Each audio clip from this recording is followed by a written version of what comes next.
संवाद भवन में 6,341 कनीय अभियंताओं को नियुक्ति पत्र दिया गया है। नौकरियां नीतीश कुमार ने ही दी है और नीतीश कुमार ही आज भी दे रहे हैं, जो आज भी दिया है और कल भी वही देंगे।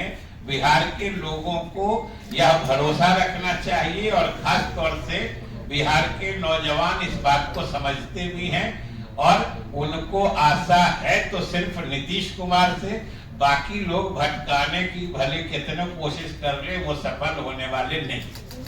जो वादा किया है वो निभाया भी है। जी हाँ, ये जो बड़ा वाक्य है ये जेडीयू की तरफ से ये ऐलान कर दिया गया। नमस्कार, मैं हूँ फरक सिंह और आप देखना शुरू कर चुके हैं आगाज एक्सप्रेस। आज हम मौजूद है जेडीयू कार्यालय में, जहां पर हमारी मुलाकात बिहार सरकार के मंत्री विजय कुमार चौधरी से होती है। नियुक्ति पत्र बांटे जा रहे हैं और बड़ा ऐलान हो चुका है प्रगति यात्रा में, और साथ ही साथ में राहुल गांधी के जो दोबारा जो दौरा होने जा रहा है उस पर क्या कुछ कहते हुए नजर आ रहे हैं मंत्री जी। आइए सीधा उन्हीं से जानते हैं। आप सब लोगों का स्वागत है।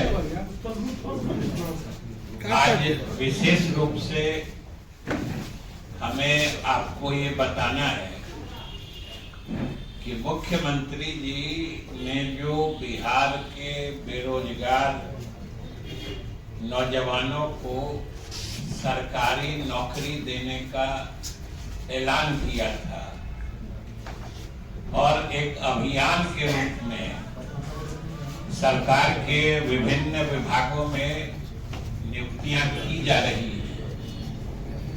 उसी क्रम में अभी ही थोड़ी देर पहले संवाद भवन में 6,341 कनीय अभियंताओं को नियुक्ति पत्र दिया गया है। साथ ही जो श्रम संसाधन विभाग है उसमें भी लगभग 600 से ऊपर अनुदेशकों को नियुक्ति पत्र दिया गया है। मतलब दोनों को अगर जोड़ दीजिए तो लगभग 7,000 बेरोजगार, और बेरोजगार के साथ साथ जैसा कि हमने कहा कि 6341 तो कनीय अभियंता है, यानी वो लोग स्किल्ड भी है, मतलब उनमें कौशल भी है, वो डिप्लोमा किए हुए हैं।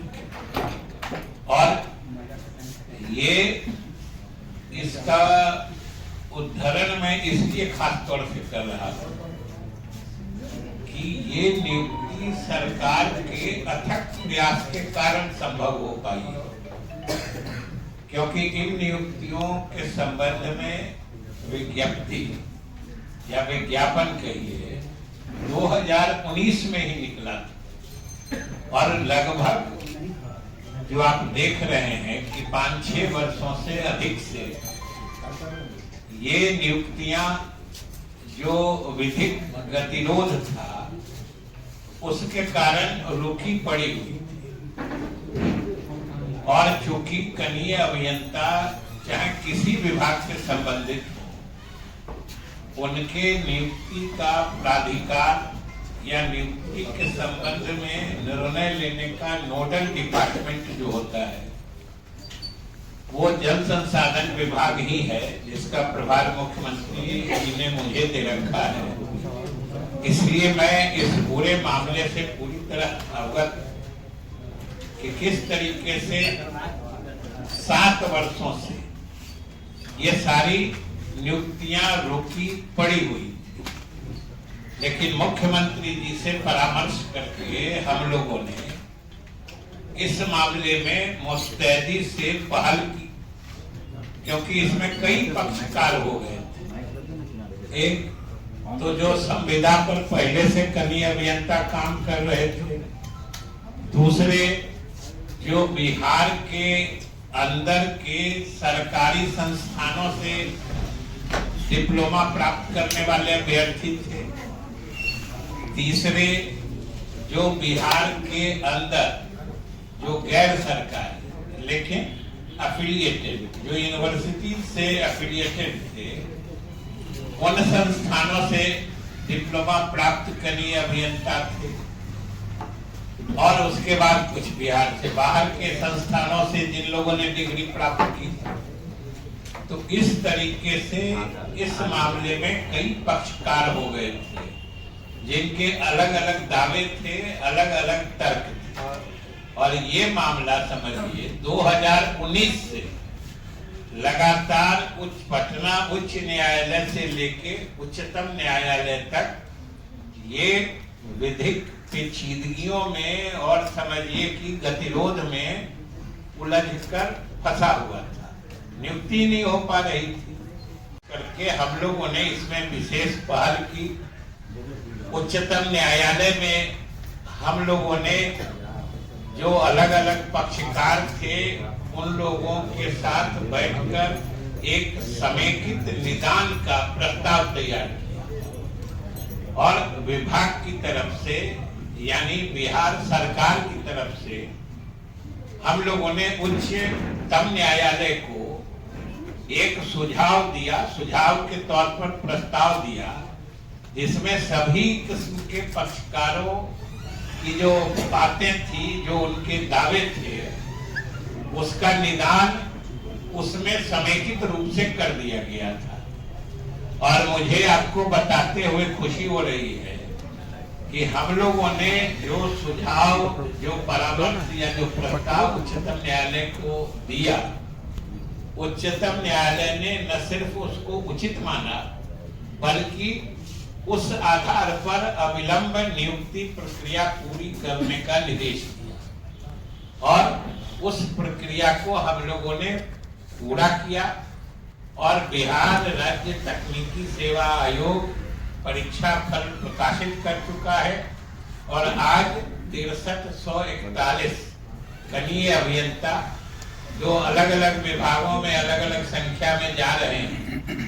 सबसे अधिक तो जल संसाधन विभाग का है, फिर योजना एवं विकास विभाग का है, फिर कुछ लोक स्वास्थ्य अभियंत्रण का है, नगर विकास का। इस तरीके से अलग अलग विभागों को इन 6341 कनीय अभियंताओं में फिर वितरित किया जाएगा। इसलिए आज ये बिहार सरकार की बड़ी उपलब्धि है और मुख्यमंत्री जी ने जो वादा किया है वो अभी तो अपने प्रगति यात्रा के क्रम में अलग अलग जिला में हमेशा बताते रहते हैं कि उन्होंने कहा था कि हम लोग 10 लाख सरकारी नौकरी देंगे नौजवानों। 10 लाख में से 9 लाख से अधिक 1-1.5 महीना पहले हो चुका था और समझिए 7,000 अभी हुआ है, आज हुआ है। इस तरीके से जो बढ़ता जा रहा है तो ये सरकार की बड़ी उपलब्धि है और बिहार के बेरोजगार नौजवानों को बड़ा तोहफा है। खास तौर से समझिए कि जो पिछले परीक्षा दे के 6-7 वर्षों से हाई कोर्ट सुप्रीम कोर्ट में दौर बेचारे लगा रहे थे, ये बड़ी राहत भरी खबर है। इसलिए हमने सोचा कि आपके माध्यम से बिहार सरकार जो नौजवानों को सरकारी नौकरी देने का पहल कर रही है, ये बात बिहार के लोगों तक भी जानी चाहिए, क्योंकि आप लोग तो देखते रहते हैं, पता नहीं कहां से लोग नौकरी देने का दावा भी करने लगते हैं। कुछ लोग कहते हैं कि हम थे तो नौकरी दिए थे। अब सोच लीजिए कहाँ है कि नौकरी बंद हो गई। नौकरी तो सरकार में लगातार दिया जा रहा है और मुख्यमंत्री की घोषणा के हिसाब से दी जा रही है नौकरियां। इसलिए ये बात लोगों को अच्छी तरीके से समझना चाहिए कि नौकरियों का वादा नीतीश कुमार ने किया था, नौकरियां नीतीश कुमार ने ही दी है और नीतीश कुमार ही आज भी दे रहे हैं, जो आज भी दिया है और कल भी वही देंगे। बिहार के लोगों को यह भरोसा रखना चाहिए और खास तौर से बिहार के नौजवान इस बात को समझते भी हैं और उनको आशा है तो सिर्फ नीतीश कुमार से, बाकी लोग भटकाने की भले कितने कोशिश कर ले वो सफल होने वाले नहीं।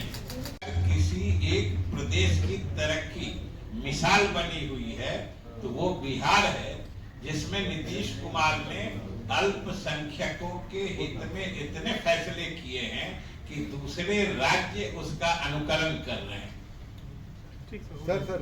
सर हर बार चुनावी मुद्दा कोई होता है, इस बार एनडीए के लिए चुनावी मुद्दा बिहार में क्या रहने वाला है? अरे चुनाव आने दीजिए,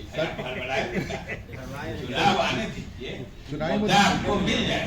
और सबसे बड़ी बात है कि हम लोगों का तो मुद्दा अस्थायी है। हम लोगों का मुद्दा तो 2005 से ही एक ही है, विकास विकास विकास। और लोगों को अब विकास दिखने लगा है। एक बात बोलिए कि आज किसी विपक्ष के नेता या किसी पार्टी में भी दम है कि जो बोल पाए कि बिहार में विकास नहीं हुआ है? किसी में दम नहीं है। और वो तो इस बात का इतना इकरार करते हैं, इतना खुद तस्लीम करते हैं इस बात का कि सोचते हैं कि इसको अगर नकारेंगे, बिहार में के विकास को अगर नकारेंगे तो जनता उन्हें राजनीतिक अपराधी समझेगी, इसलिए उस विकास में हिस्सेदार बनने के लिए परेशान होते हैं। ये समझ लीजिए। जैसा कि आपने देखा और सुना, साफ तौर पर उनका जो कहना था कि तमाम जगह नियुक्ति पत्र बांटे जा रहे हैं, ये बिहार के लिए एक बहुत बड़ा उपलब्धि है। और साथ ही साथ में जो 10 लाख सरकारी नौकरियों का जो वादा किया है उसकी संख्या बढ़ाई जा रही है। और प्रगति यात्रा का जो रिस्पांस है वो खुल करके जेडीयू के हक में आ रहा है। और साथ ही साथ में उन्होंने जो दावा ठोका है, एक तरह से कहा जाए तो नेता प्रतिपक्ष तेजस्वी यादव पर कटाक्ष कर दिया है कि हाँ, बहुत लोग इसका श्रेय लेना चाहते हैं पर जनता उतनी समझदार हो चुकी है। जुड़े रहे हमारे साथ, देखते रहे आगाज एक्सप्रेस। धन्यवाद।